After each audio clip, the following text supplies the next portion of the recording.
अस्सलाम वालेकुम। मैं हूं फैसल मोहम्मद और आप देख रहे हैं हमारा YouTube channel views of Faisal Mohammad. Pakistan में सूरत हाल बदस्तूर कशीदा है और कशीदगी की तरफ मामला बढ़ रहे हैं। अभी तक कहीं से कोई अच्छी खबर जिसे हम कह सकते हैं कि हम खुशी का बायस कहें या इस तरफ कहें कि कोई मामला हल की तरफ जा रहे हैं, तो अभी तक ऐसा कुछ नहीं हो रहा, जो वाकई काबिल तशवीश है। मैंने आपको कहा था कि मामलात ख़राब हो रहे हैं और उसकी वजह यह है कि इम्पोर्टेड गवर्नमेंट जो है वो अपने वजूद या अपनी एग्जिस्टेंस जो है उसकी वो जंग लड़ रही है। और जब वो अपने एग्जिस्टेंस की जब वो जंग लड़ रही है तो उसके लिए फिर वो ये नहीं देख रही कि क्या जायज़ है और क्या नाजायज़ है। गालिबन शायद वो कहते हैं कि जंग और मोहब्बत में सब कुछ जायज़ है, तो वो इस तरीके इस फार्मूले पर अमल कर रही है। और लिहाजा जो गिरफ्तारियां, मैंने आपसे कहा था गिरफ्तारियां हो रही हैं और गिरफ्तारियां अभी और होंगी। गिरफ्तारियां पाइपलाइन में है। इसमें पहले तो आपने देखा हो कि इमरान रियाज साहब को गिरफ्तार किया गया है और इमरान रियाज को तो गालिबन PPC 121 के तहत उन्हें गिरफ्तार किया गया है। लेकिन जो उन पे जो PPC 121 है, मेरे ख्याल से वो इमरान रियाज उसमें आते तो नहीं हैं। लिहाजा मैं तो समझ रहा था कि शायद इनकी बेल हो जाती वहाँ से। लेकिन मसला ये है कि अगर अटक से उनकी बेल हो जाती तो उन पर तकरीबन को 12 या मेरे ख्याल से 13 FIR हैं, जो मुझे बताया गया है 13 FIR हैं।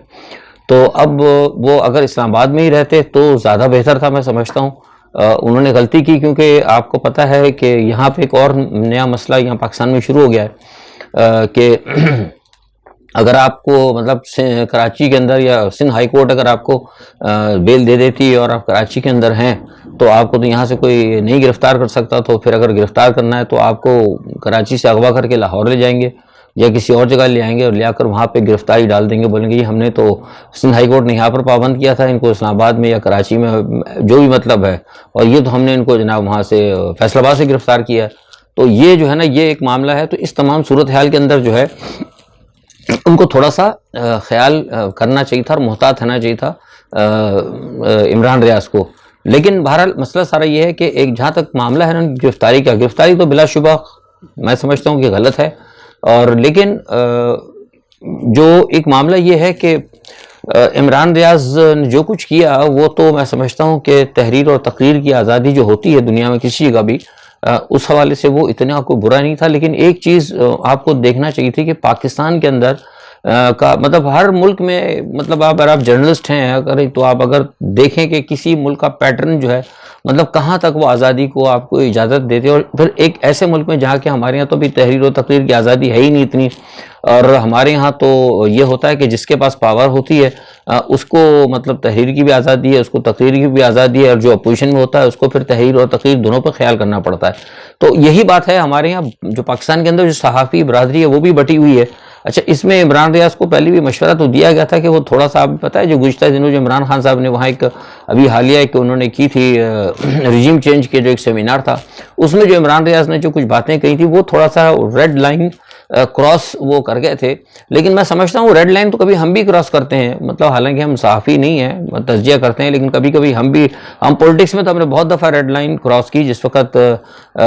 दूसरे हम सियासत में थे उस वक्त हमने भी बड़ी रेड लाइन, लेकिन हम लोग जब रेड लाइन क्रॉस करते थे फ़ौरन ही फिर हम पीछे वापस हो जाते थे। लेकिन कंटिन्यू अगर आप अपनी जो इस पोजीशन को अगर आप रेड लाइन क्रॉस करके अगर आप कंटिन्यू वहाँ पर चले जाएंगे और वहीं कंटिन्यूटी रखेंगे अपनी, तो फिर वो ये पता लगता है कि आप ख़ास जो है आप मुखालफत की हद तक आ गए। तो बेसिकली उसमें एक चीज़ ये भी हुई इमरान रियाज से कि वो बहुत ज़्यादा एक तो आगे बढ़ गए थे। उनको ये ख्याल करना चाहिए था कि ख़ुद उनकी अपनी बरादरी के लोग जो हैं, कुछ एंकर पर्सन 3-4 एंकर पर्सन है जो खुद उनके सख्त खिलाफ थे। अब हमारे यहाँ मैंने बताया ना, पाकिस्तान में हर चीज़ में डिवीज़न है, सियासतदानों में भी डिवीज़न है, ब्यूरोक्रेसी के अंदर भी डिवीज़न है, एंकर्स में भी डिवीज़न है, जर्नलिस्टों में भी डिवीज़न है। डिवीज़न की वजह ये कि जो सिस्टम मैंने आपको बताया था, मैं पहले भी कह चुका कि हमारे यहाँ सिस्टम ऐसा अडॉप्ट किया है कुछ लोगों ने, ताकि इनको डिवाइड रखो हर शोबे के अंदर और इनको इकट्ठा ना होने दो और इनको रूल करो, जो डिवाइड एंड रूल जो अंग्रेज का एक दौर है। खैर बहरहाल इस पस मंज़र में इनको गिरफ्तार किया गया और मैं समझता हूँ कि ये ठीक नहीं है। और इस गिरफ्तारी के अंदर बिलाशुबा मैं आपको बता देता हूँ कि इसके अंदर सिर्फ हुकूमत नहीं है बल्कि इस्टेब्लिशमेंट भी की भी कहीं ना कहीं इसके अंदर ख्वाहिश शामिल है। क्योंकि अब आपको पता है कि मेरा बहरहाल एक मशवरा ही था कि, और अभी भी मैं कहता हूं कि आप लोग जो भी है ना, जो जोर सारा जो ना हुकूमत के, आप इमरान की हिमायत के साथ खड़े हों, इमरान की हिमायत करें और अपनी मुखालफत का पूरा धारा जो है ना वो हुकूमत की तरफ रखें, अवाम को पूरा जोर लगाएं हुकूमत की तरफ, क्योंकि जब हुकूमत की तरफ आप रहेंगे तो हुकूमत मजबूर होगी। लेकिन गलती ये होगी कि कुछ लोग बराह रास्त अपनी जंग का रुख जो है वो एक इदारे की तरफ कर दिया आपने। जब आपने इदारे की तरफ किया है तो इदारे पे दबाव आ रहा है और हुकूमत उसके दिफा में खड़ी हो गई। किसके? इदारे के दिफा में। आप समझ रहे होंगे बात। जब हुकूमत इंपोर्टेड गवर्नमेंट जो है इदारे के दिफा में खड़ी हो गई तो इंपोर्टेड गवर्नमेंट के पास तो इस वक्त ताकत भी है, और ऑलरेडी जो इदारा है, जो हमारे इदारे हैं उनके पास ऑलरेडी ताकत है, तो सारे ताकत के चश्मे मिल गए। तो बुनियादी तौर पर जब भी आप कोई मोमेंटम चलाते हैं तो मोमेंटम चलाने के लिए पहले थोड़ा सा मामलात को देखना चाहें कि जब हम किसी प्रेशर को हम अगर धक्का देते हैं तो वो प्रेशर उसी तरह वापस आता है, तो फिर ये देखना चाहिए कि आप उसका जो वैक्यूम है उसको कहाँ तक कवर कर सकते हैं। तो ये थोड़ी सी गलती हुई, लेकिन बहरहाल मैं इसको ये नहीं, मैं इनको कसूरवार नहीं कह रहा, वो अपनी जगह बिल्कुल ठीक है। सिर्फ थोड़ी सी गलती हुई कि उनको इस देखना चाहिए कि हम किस माशरे के अंदर रह रहे हैं और किस सूरत हाल के अंदर। बहरहाल ये कि हम उसकी मजम्मत करते हैं और जहाँ तक हो सका हम अपने तौर पर कोशिश भी करेंगे। हम अपनी जो एसोसिएशन हैं, ऑर्गेनाइजेशन है, उसके थ्रू हम बहरहाल कहेंगे कि ह्यूमन राइट्स वगैरह को भी कि भाई इसके ऊपर किया जाए और गलत चीज़ है। और आप देख लें वो साथ ही हलीमा आदिल शेख का भी यही हुआ ड्रामा, उनके साथ भी इन्होंने ये किया कि वहाँ से जाके उनको उठा लिया इन्होंने। तो जो मैंने कहा ना कि ये एक नया जो एक सिलसिला चला है ना यहाँ पे, ये बड़ा खतरनाक है कि अगर फैसल साहब को अगर पकड़ना अपने कराची में, तो कराची में मैं हाई कोर्ट से जाकर ले लूँ अपनी बेल बिफोर अरेस्ट, तो मुझे जनाब जाके पकड़ के चुपके से ले जाए और ले आके मुझे छोड़ दे जनाब लाहौर के अंदर और कहें जी ये लाहौर से हमने फैसल साहब को पकड़ लिया। तो ये चीज़ जो है ना ये कोर्ट्स को देखना चाहिए, अदलिया को देखना चाहिए कि ये जो प्रैक्टिस हो रही है ना ये अदालतों को धोखा देने वाली प्रैक्टिस है। इसके ऊपर मैं समझता हूँ कि अदालतों को नोटिस लेना चाहिए, ये चीज़ अच्छी नहीं है। बहरहाल जो हालात जो मैं आपसे कह रहा हूँ कि ये तमाम चीज़ें बहरहाल जो भी हो रहा है ना इसका तमाम जो है ना रद्दमल ये बड़ा मुखालिफ आएगा, हुकूमत के ख़िलाफ़ आएगा। और हुकूमत के साथ साथ जो इदारे हैं, मैं बार बार ये कह रहा हूँ और अपने तौर पर जो मेरे ज़राए हैं मैं खुद ये कह रहा हूँ कि अगर इस चीज़ को अगर इदारे नहीं देखते, ठीक है मैं आपसे एक बात, बहुत से लोग कहते हैं फैसल साहब आप फ़ौज को सपोर्ट करते थे, कि मैं फ़ौज को इसलिए सपोर्ट करता हूँ फ़ौज मेरी है। मैं किसी की गलती हो, अगर कोई बाजवा साहब की गलती हो, XYZ किसी जर्नैल की गलती हो, तो मैं उसके ऊपर उठा सकता हूँ, बात कर सकता हूँ कि भाई ये गलती है। लेकिन मिन हैसुल मतलब जिसे कहते हैं कि पूरे इदारे पे मैं क्रिटिसाइज नहीं करूँ, क्योंकि हमारे इदारे में तो बड़े अच्छे लोग हैं। अब सवाल ही पैदा होता है कि अगर किसी इदारे के चीफ से अगर गलती हुई है तो वो उसको दुरुस्त करने की कोशिश करें, लेकिन अगर वो दुरुस्त करने की कोशिश नहीं की जा रही तो फिर अवाम का है। अवाम को चाहिए कि किस तरीके से, या पॉलिटिकल जो लीडर्स हैं उनको देखें कि वो किस तरीके से इसको लेके चलना है। क्योंकि मैं ही हमेशा कहता हूँ कि असल ताकत का सरचश्मा जो है ना वो अवाम है। हमारे यहाँ एक कंसेप्ट ही आ गया है कि ताकत का सरचश्मा फौज है। ठीक है, फौज इस्टेब्लिशमेंट दुनिया में हर जगह इस्टेब्लिशमेंट का किरदार होता है, लेकिन वो इस किरदार अदा करती है हुकूमतें बनाने में, उखाड़ पिछाड़ करने में। लेकिन जब पूरी कौम यकतरफा एक प्लेटफॉर्म पर अगर किसी के साथ खड़ी हो जाएगी तो कभी भी दुनिया की कोई भी फौज एस्टेब्लिशमेंट वो कभी कौम के खिलाफ नहीं जाती। तो कौम को चाहिए कि वो अपनी पूरी तवज्जो जो है ना, पूरी ताकत लगाए इंपोर्टेड गवर्नमेंट की तरफ, इनको धक्का दे। जितना प्रेशर हर जगह, हर सतह पे, रोडों पे, हर जगह है, इस हुकूमत का घेराव किया जाए, ताकि जब ये हुकूमत का आप घेराव करेंगे ना, जब इनके जो मिनिस्टर्स हैं, जो इनकी जो ब्यूरोक्रेसी है, जो इनकी मशीनरी है, जब ये फील करेंगे रोडों पे चलना, जब इनकी मूवमेंट ही इम्पॉसिबल हो जाएगी, जब इनकी नामुमकिन हो जाएगी, ऑब्वियसली फिर जो है न्यूट्रल्स हैं या जो की भी पावर की जो इनके साथ शेयर कर रहे हैं वो उनसे कह देंगे कि भाई इनफ इज इनफ, हम तो कुछ नहीं कर सकते, आप तो टोटल फेल हो रहे हैं। जैसे कि मैंने आपको पहले कहा था कि अभी 3-4 दिन पहले बाजवा साहब ने शहबाज शरीफ को कहा था कि भाई आपने जो कुछ किए थे मामला, आप उसमें कामयाब नहीं हो रहे। तो इस तरफ जो है ना थोड़ा सा तवज्जो इधर ही रखें, गवर्नमेंट की तरफ रखें, जितना हो सके गवर्नमेंट पर प्रेशर डालें। क्योंकि गवर्नमेंट आप देखें ना वो तो अपनी चालें चल रहे हैं, वो लोग सियासतदान आपको इधर फंसा दिया है, आप जो है पूरा जाके कुछ लोग फौज के ऊपर पड़ गया जाके, और पीछे से गवर्नमेंट काम कर रही है। वो देखें बाबर गौरी जो उनको, बाबर गौरी जो है वो भी एक तयशुदा प्लान के तहत आए। बाबर गौरी को इसलिए लाया गया है, वो लंदन की जो क़यादत है उनके हुक्म पर आए, और वो लोग बहुत खुश हो रहे थे कि जी आते हुए गिरफ्तार। वो गिरफ्तारी कुछ नहीं है, वो गिरफ्तारी हुई है जिस केस में, उस केस में तो वो डॉक्टर अपना क्या कहते हैं फारूक सत्तार गिरफ्तार हुए हैं, ख्वाजा हज़ार गिरफ्तार हुए हैं, और गालिबन अपना ये वसीम अख्तर गिरफ्तार हुए हैं, और बहुत सारे लोग गिरफ्तार हुए हैं। वो तो छूट गए। वो असल में बुनियादी तौर पर इसीलिए भेजा गया है उनको कि वो यहाँ पर आएँ और आके तमाम जो उर्दू स्पीकिंग जो MQM के ग्रुप्स हैं उनको दोबारा इकट्ठा करें, क्योंकि ये इनके दरमियान, यानी MQM के दरमियान और पीपल्स पार्टी के दरमियान और मुस्लिम लीग नून के दरमियान एक फैसला हुआ था था कि वो पीपल्स पार्टी को सपोर्ट करेगी, मुस्लिम लीग नवाज को सपोर्ट करेगी, उनके दफातर खोले जाएंगे और शहरी इलाकों के अंदर उनको जैसे कि वो थी उनको फुल सपोर्ट दी जाएगी, उनको सियासत करने का खुला, जिसे कहते हैं ना कि एक वो फ्री हैंड मिलेगा, और उसके नतीजे में जो उनके मुतालबात हैं एमक्यूएम के वो पूरी करेंगे, और उसका जो बदला होगा एमक्यूएम ये देगी कि वो खड़ी रहेगी किसके साथ, पीपल्स पार्टी के साथ और मुस्लिम लीग नवाज के साथ। तो ये बुनियादी तौर पर ये भी आपने देखा कि बीच में थोड़े से मामले हुए थे, जरदारी साहब बीच में आए, जरदारी, मैंने आपसे कहा था कि जरदारी साहब ने कहा कि मुझे कम से कम 2-3 हफ्ते और दें, जो नवाज शरीफ के साथ बात हुई थी कि मैं मामला को दुरुस्त करूंगा, तो ये बेसिकली इस वजह से इनको लाया गया है। ये अभी वो 1-2 दिन के अंदर आप बाबर गौरी आ जाएंगे बाहर, क्योंकि आपको पता है कि सारे ग्रुप्स अलग-अलग बन रहे हैं, और इनको लाने का मकसद सिर्फ ये है कि जब यहाँ पर एमक्यूएम मुनज़्ज़म हो जाएगी दोबारा लंदन क़यादत के चक्कर में, क्योंकि मैं बता चुका अल्ताफ़ हुसैन भी वापस आ रहे हैं, उनके ऊपर भी काम हो रहा है, अचानक आपको पता लगेगा कि वो भी आने का ऐलान करेंगे, पहले 1 आध दिन उनकी 1 आध तकरीर आएगी, उसके बाद वो भी आ जाएंगे, क्योंकि मामला इस पर काम हो रहा है। अब ये क्यों कर रहे हैं, लोगों के जहन में पैदा हो रहा है, इसलिए नहीं कि मतलब कोई, वो इसलिए कर रहे हैं कि सिंध के शहरी इलाकों से ये पीटीआई को टोटल वो एलिमिनेट करना चाहते हैं। आपको पता है अभी पीटीआई को कुछ नशिस्तें मिल गई थी। अब आप क्या समझते हैं, जिस तरह एमक्यूएम की पावर थी, अगर अल्ताफ हुसैन यहाँ पर आ जाता है और अल्ताफ हुसैन दोबारा आकर जिस तरह के उसका एक शहर है, या जिस तरह भी उन्होंने एक उनका तरीक़ेकार था, मतलब एक सियासत का, अगर उनको अगर फ्री हैंड मिलता है तो यकीन करें कि ये फिर दोबारा जो है ना यहाँ से मुतासिर होगी, सबसे ज़्यादा मुतासिर पीटीआई होगी। जमात इस्लामी आप देखें कि ये एक ज़माना था कि कराची के अंदर हम जब थे इलेक्शन, हम सियासत में थे तो कराची में स्वीप करती थी जमात इस्लामी, लेकिन जैसे ही एमक्यूएम आई, एमक्यूएम को लाकर डाला गया और एक कार्ड खेला गया, एथनिक कार्ड, नतीजे में क्या हुआ कि जमात इस्लामी वहाँ से ख़त्म हो गई। तो अब ये प्लान दोबारा आइंदा इलेक्शन के अंदर जो है ये यहाँ से भी पीटीआई को ख़त्म करने के लिए ये एक इनका प्लान है। अच्छा, एक तो चीज़ ये हो गई। दूसरा जो अहम बात वो ये है कि हालात, महंगाई पाकिस्तान की, बहुत सारे लोग कर रहे हैं महंगाई। आप देखें, मैं आपसे कह रहा हूं कि महंगाई तो मुसलसल, कल भी मैंने आपको कहा था कि महंगाई कंट्रोल नहीं हो रही, ना इनको महंगाई कंट्रोल करने से कोई फिक्र है। डॉलर आप देखें कि इस वक्त तेल की जो है गिर रही है, 120 या 122 के ऊपर था डॉलर, आपको पता है बैरल,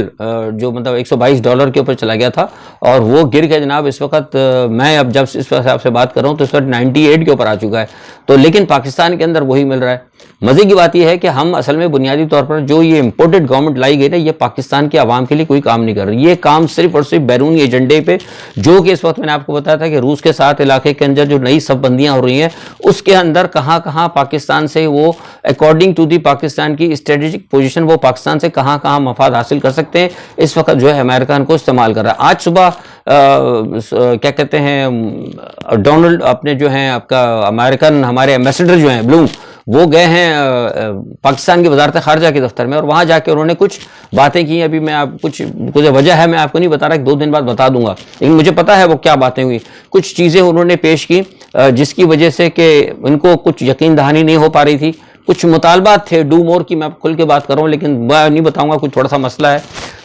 आपको इशारा दे दिया है कि कुछ मुतालबात थोड़े से रखे गए थे वजारत खारजा के दफ्तर में जाके, कुछ उन्हें रिजर्वेशन वगैरह दी थी अमेरिका ने, तो इस पर यहाँ पे इनको कहा गया था मौजूदा हुकूमत ने कि भाई हमें थोड़ा सा इसके ऊपर होता है ना कि थोड़ा सा भाई हमें मोहतात है, हमें ये खदशा है, तो उस खदशे को दूर करने के फिर दोबारा जो है टोनी ब्लिंकन ने फ़ोन किया वज़ीर खारजा बिलावल साहब को। तो आज की उस मुलाकात के बाद जब वो अमेरिकन सफ़ीर वहाँ वजारत खारजा में गए थे, उसके बाद फिर वो टोनी ब्लिंकन ने जो बिलावल साहब से बात की बहुत अहम थी, और पाकिस्तान की मौजूदा सियासत के हवाले से इसमें 2-4 अहम चीज़ें हुई हैं। मैं 1-2 दिन के अंदर बिल्कुल मेरे पास खबर है, लेकिन मैं जब तक डबल चेक नहीं करता मैं आपको नहीं बताऊंगा, तो उस हवाले से फिर मैं आपको कम से कम 2 दिन बाद बताऊंगा। तो ये सूरत हाल है। दूसरी जानब ये कि पाकिस्तान जो है टीटीपी को, मैंने आपको बताया था टीटीपी के हवाले से वो एक सियासी हैसियत को तस्लीम करने जा रही है, लेकिन जैसे मैंने पहले कहा, मैं इस चीज़ को अभी तक नहीं समझ पाया कि पाकिस्तान की हुकूमत ने अभी तक तालिबान से बात को एक्सेप्ट नहीं किया है। या तो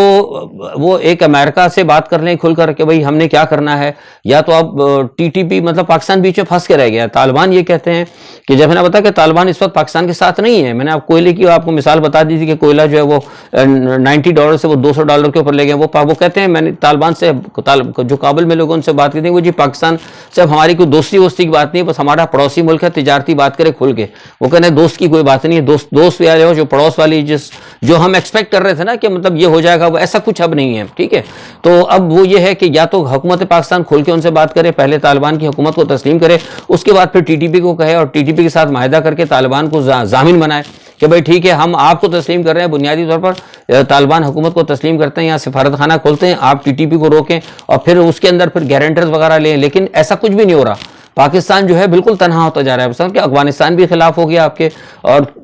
रूस चीन तो वैसे ही आपसे दूर चले गए। दुनिया में इस वक्त, मैं आपसे बार बार कह रहा हूं, अपने व्हील हाउस में कहता हूं कि दुनिया में इस वक्त आइंदा आने वाली सदी या आइंदा आने वाले 50 सालों के लिए तमाम रियासतें अपना मुस्तकबिल तय कर रही हैं, लेकिन पाकिस्तान अभी तक सोच भी नहीं पाया कि उसने क्या करना है। अब मुझे आप बताइए कि पाकिस्तान रूस और चीन से अलहदा कर दिया अमेरिका के कहने पर, और मैंने आपको बताया था कि रूस और चीन के साथ ईरान को उन्होंने रखा है, ईरान पर हाथ रखा, हालांकि ईरान पर पाबंदियां हैं। रूस और चीन के साथ मिलकर ईरान जो है इस वक्त ऐसा मुल्क, ईरान जिसके ऊपर पाबंदियां हैं, जिसके पास कोई न्यूक्लियर रियासत नहीं है, वो रूस और चीन के साथ मिलकर अमेरिका के समंदरों में, वेनेजुएला के समंदरों में जंगी मशकें कर रहा है। अब अंदाजा लगाइए, ईरान जिसके ऊपर पाबंदियां हैं वो अमेरिका के समंदरों में जंगी मशकें कर रहा है रूस और चीन के साथ मिलकर, और आप एक न्यूक्लियर ताकत, इतनी बड़ी फौज आपके पास। समझ में नहीं आता कि मैं क्या क्या बोलूं, कहां सर मारूं ले जाके, कि क्या हो गया है हमारी कौम को और ये क्या हो गया है हमारे इदारों को। मुझसे जब बहुत सारे लोग जब मुझसे डिस्कस करते हैं, जब मेरे साथ व्यूज चेंज होती है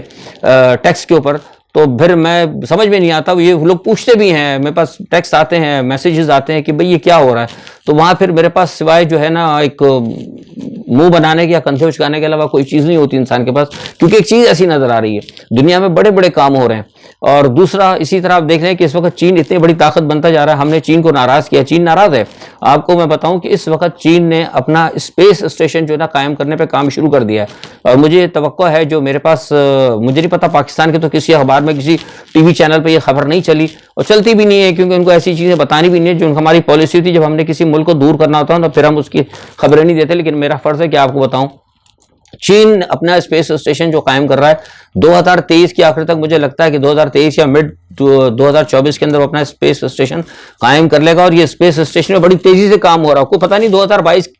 ये 2023 में ही कर दे, क्योंकि ये बड़ी खुफिया तरीके से एक चीज की थी उन्होंने। और ये मैं आपको बता दूं कि ये जो स्पेस स्टेशन है, ये दुनिया में किसी के पास नहीं है, ना अमेरिका के पास है, ना रशिया के पास है, किसी के पास नहीं है, और ना किसी के पास अभी इतने वसाइल हैं कि उसके स्पेस स्टेशन। तो ये दुनिया में सबसे पहला जो है चीन सुपर पावर, मैंने बताया कि अपने कार्ड्स उसने शो करने शुरू कर दिए, तो ये भी एक चीज ने शुरू की, और ये अमेरिका के लिए बहुत बड़ी तशवीश का बायस है, क्योंकि स्पेस स्टेशन होना